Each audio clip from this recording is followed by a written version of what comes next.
वो हाथ उठाकर सवाल का जवाब देना चाहता था, मगर मैडम की नजरें सिर्फ उसकी टूटी हुई जूतियों पर थी।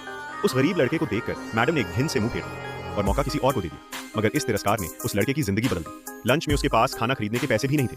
वो चुपचाप दूसरों को खाते हुए देखता रहा। तभी एक अमीर लड़का उसकी बेबसी पर ताना मारने लगा। शिक्षिका की बेरुखी ने उसका दिल दुखाया था। अब इस लड़के की जलील बातें सुनकर उसका सब्र टूट गया। वो गुस्से में उठ खड़ा हुआ और एक ही मुक्के में अमीर लड़के को बेहोश कर दिया। लेकिन जैसे ही होश ठंडा हुआ, उसे एहसास हुआ कि उसने बड़ी गलती कर दी है। घबराकर वो स्कूल से भाग निकला।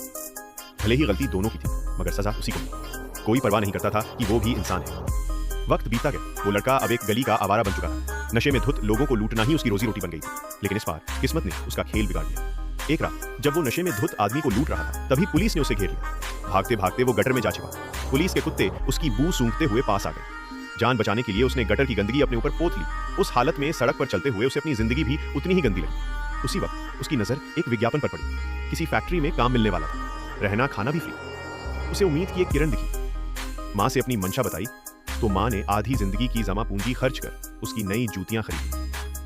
मगर अगली सुबह जूतियां गायब थी। वो टूट गया, तलाश करता रहा। फिर देखा एक चोर उसकी जूतियां पहनकर घूम रहा था। गुस्से में उसने उसे दौड़ाया, कमरे में घुसकर दरवाजा तोड़ डाला। वो उसे खिड़की से फेंकने ही वाला था कि एक अफसर ने बीच में आकर उसे रोका। अफसर ने उसे दो ही रास्ते बताए, या तो हमेशा के लिए वापस अपनी पुरानी जिंदगी में लौट जाओ, या फिर एक मुकाबला लड़ो। जीत गए तो यहाँ रह सकते। उसके पास कोई चारा नहीं।